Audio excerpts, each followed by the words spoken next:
Hello everyone, welcome back to my channel. आज मैं आपको यूनिट 5 राइट टू एजुकेशन यानी कि शिक्षा का अधिकार अधिनियम पढ़ाऊंगी। ये आरटीई एक्ट 2009। अगर आप मेरे चैनल पर नए आए हो तो मेरी वीडियो को लाइक, सब्सक्राइब और बेल आइकन का बटन दबाना ना भूलें। मेरी वीडियो स्टार्टिंग से लेकर लास्ट तक देखें ताकि आरटीई एक्ट 2009 आपको अच्छे से समझ में आए। तो देखिए, निःशुल्क एवं अनिवार्य शिक्षा का अधिकार हर 2009 आरटीई। तो इसका क्या है कि पहले मैं आपको परिचय दूंगी। इसमें क्या है कि इसमें बताया गया है कि समावेशी यानी कि समानता का समान शिक्षा का अधिकार होना चाहिए।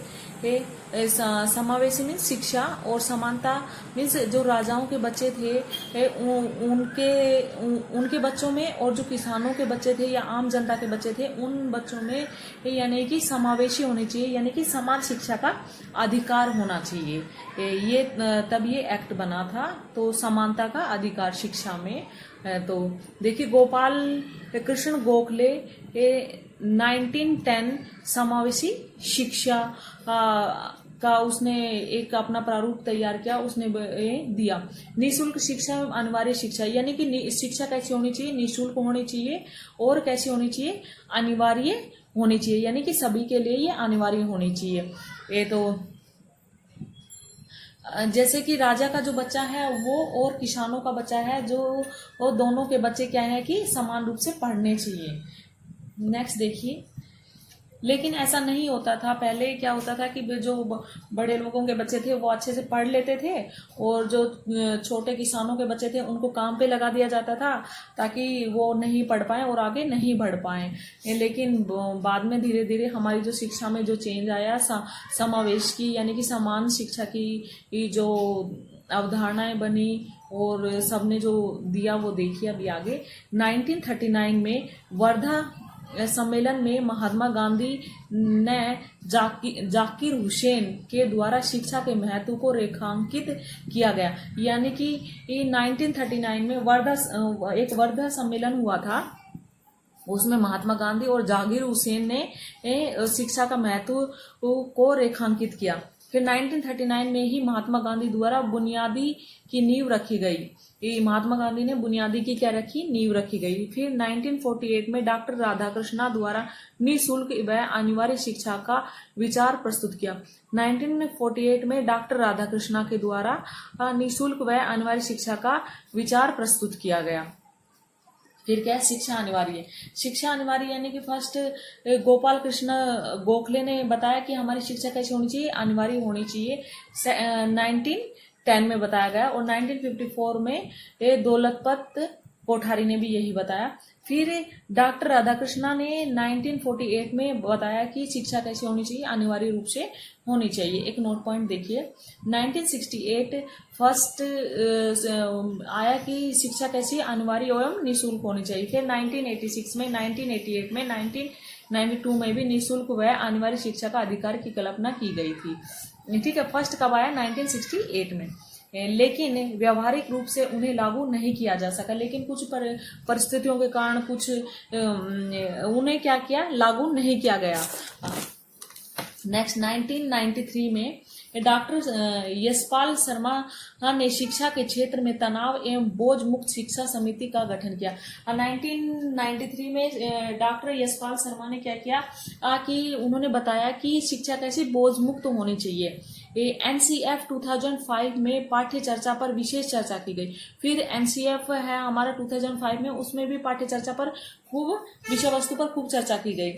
20 जुलाई 2009 को राज्यसभा द्वारा निःशुल्क एवं अनिवार्य शिक्षा के अधिकार को प्राप्त कर दिया गया। 2009 में क्या हुआ कि राज्यसभा द्वारा निःशुल्क एवं अनिवार्य शिक्षा को क्या किया, अधिकार प्राप्त कर दिया गया। फिर 4 अगस्त 2009 की लोकसभा द्वारा भी शिक्षा के इस अधिकार को पारित कर दिया गया। यानी कि 4 अगस्त 2009 को, पहले तो क्या 20 जुलाई 2009 को राज्यसभा द्वारा इसको अनिवार्य अधिकार प्राप्त किया गया। फिर 4 अगस्त 2009 की लोकसभा द्वारा भी इस शिक्षा के को अधिकार पारित कर दिया गया। फिर लोकसभा द्वारा भी 4 अगस्त को इसे पारित कर दिया गया। फिर 26 अगस्त 2009 को भारतीय संसद के द्वारा भी इसे पारित किया गया। 26 अगस्त 2009 को फिर भारतीय जो हमारी संसद है उसे भी इसको निःशुल्क एवं अनिवार्य शिक्षा को क्या किया, पारित कर दिया गया कि हमारी शिक्षा कैसे होनी चाहिए, बोझ मुक्त होनी चाहिए। किसके द्वारा? प्रतिभा पाटिल के द्वारा। अंतिम रूप से शिक्षा के इस अधिकार को पारित करने का श्रेय भारतीय संसद को ही जाता है। RT 2009 विधेयक क्या है? राज्यसभा 20 जुलाई 2009 को पारित किया गया, लोकसभा में 4 अगस्त 2009 को और राष्ट्रपति द्वारा 26 अगस्त 2009 को, यानी कि भारतीय संसद में ये लागू हो गई, कानून लागू पारित कर दिया गया 26 अगस्त 2009 को हमारी संसद में। 27 अगस्त 2009 की शिक्षा के इस अधिकार की उद्घोषणा की गई, यानी कि 27 अगस्त 2009 को इस शिक्षा के अधिकार को क्या किया, उद्घोषणा की गई। निःशुल्क एवं अनिवार्य शिक्षा के इस अधिकार को 1 अप्रैल 2010 को संपूर्ण भारत में लागू कर दिया है। यानी कि हमारा जो निःशुल्क एवं अनिवार्य शिक्षा है वो कब लागू हुई? 1 अप्रैल 2010 को पूरे भारत में इसे लागू कर दिया गया। शिक्षा के इस अधिकार को लागू करने वाला भारत विश्व का 135वां देश बना। यानी कि निःशुल्क एवं अनिवार्य शिक्षा का जब 1 अप्रैल 2010 को इसे पूरे भारत में लागू किया गया तो हमारा जो देश था वो कौन सा था? 135वां देश था। शिक्षा के इस अधिकार में 7 अध्याय व 38 धाराओं का उल्लेख किया गया। शिक्षा के इस अधिकार में कितनी हमारी 7 धाराएं थी और 7 अध्याय थे और 38 धाराएं थी।